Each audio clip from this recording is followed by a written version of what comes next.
Hello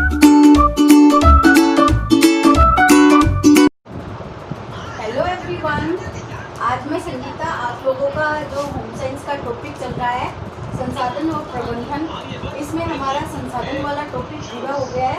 आज हम प्रबंधन देखेंगे कि प्रबंधन क्या है। इसका भाग नंबर 4 है, लेसन नंबर 4 है। ये लेसन नंबर 4 का भाग नंबर 4 है, चौथा वीडियो है, जिसके अंदर आज ये आपका पूरा लेसन है वो आपका कंप्लीट हो जाएगा। संसाधन क्या है? संसाधन हमने बता दिया था कि जितने भी हमारे पास मानवीय और गैर मानवीय संसाधन होते हैं उन सब का प्रयोग करके ही हम अपने लक्ष्य को प्राप्त कर सकते हैं। बिना संसाधनों के हम किसी भी प्रकार के लक्ष्य को प्राप्त नहीं कर सकते हैं। उनका प्रबंधन, जो साधन हमने काम में लिए हैं, जितने भी हमारे पास मानवीय अमानवीय संसाधन थे, उन संसाधनों का प्रबंधन कैसे किया जाए। तो संसाधनों का प्रबंधन है, संसाधनों के प्रबंधन का अर्थ है कि उपलब्ध संसाधनों का सर्वोत्तम उपयोग करना। जितने भी संसाधन हमारे पास है उन संसाधनों का हम उपयोग है वो कितने अच्छे ढंग से कर सकते हैं, ये हमारा उसका प्रबंधन कहलाता है, प्रबंधन पर निर्भर करता है। जैसे मैंने इसका उदाहरण बताया है कि हर व्यक्ति के पास 24 घंटे का समय होता है। अब वो 24 घंटे आप किस तरीके से व्यतीत करते हो ये आप लोगों के ऊपर निर्भर करता है। एक तो आप 24 घंटे हैं सारे दिन खेल कूद करके सो के बिता सकते हो, और एक आप उस 24 घंटे का एक निश्चित टाइम टेबल बनाकर आप अपनी पूरी दिनचर्या को निर्धारित कर सकते हैं, जिससे आपके सारे कार्य हैं बड़े सुनिश्चित ढंग से पूरे किए जा सकते हैं।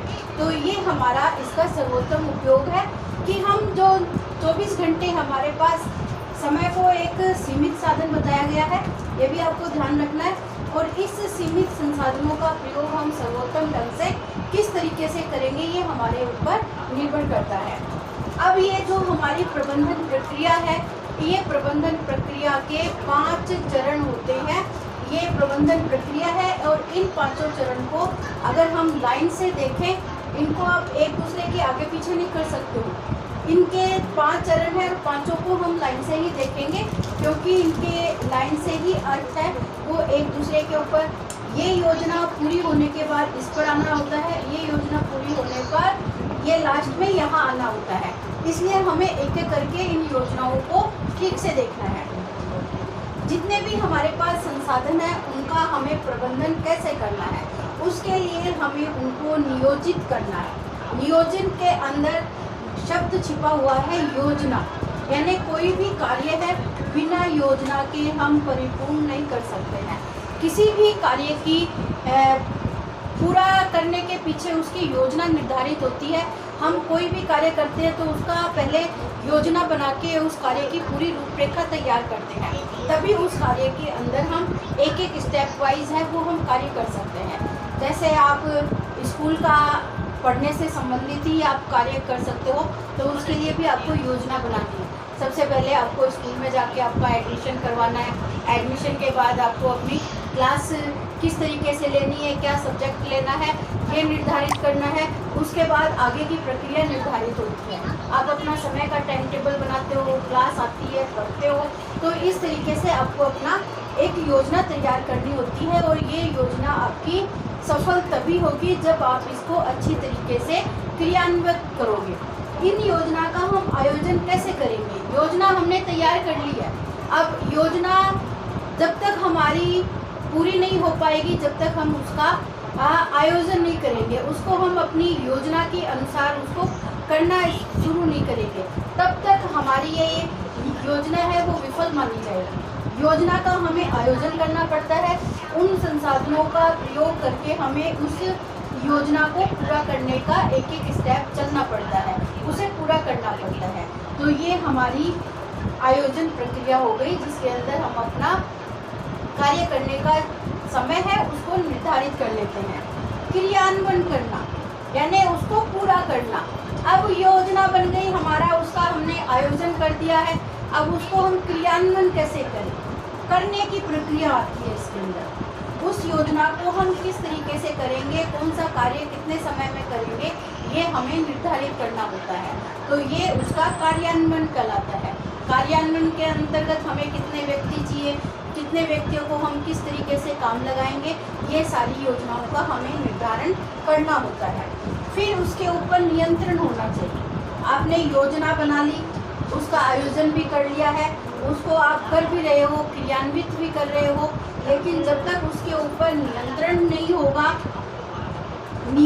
नहीं होगा तो वो कार्य हमारा सफल नहीं होगा।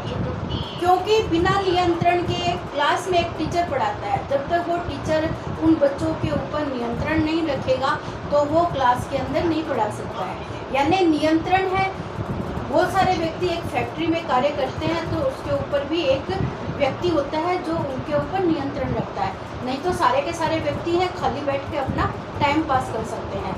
तो यानी जो भी हमारी योजना बनाई हुई है उस योजना को हमें आयोजन करना है, किस तरीके से कार्य को डिवाइड करना है, वो योजना तैयार करेंगे, उसके बाद उसको क्रियान्वित करेंगे, हर कार्य को पूरा करने का प्रयास किया जाएगा, फिर उस कार्य को नियंत्रित रखा जाएगा। बिना नियंत्रण के किसी भी प्रकार की योजना है वो सफल नहीं हो पाती है। स्कूल में इतने सारे टीचर्स होते हैं, उनके ऊपर एक प्रिंसिपल होता है जो उन सारे टीचर्स के ऊपर नियंत्रण रखता है। तो यानी बिना अगर वो प्रिंसिपल नहीं हो तो सब अपनी अपनी मर्जी के मालिक होते हैं और उनको हम नियंत्रित करके और कार्य को क्रियान्वित नहीं कर सकते हैं। लास्ट में हमारा बिंदु आता है मूल्यांकन, यानी उसमें क्या हमारा लाभ हुआ है, क्या हानि हुई है, ये भी आप देख सकते हो। और हमारे ऊपर जो नियंत्रण की प्रक्रिया है वो सही रही है या नहीं रही है, उसके बावजूद उसमें क्या क्या कमियां रह गई है, ये हमें देखना होता है।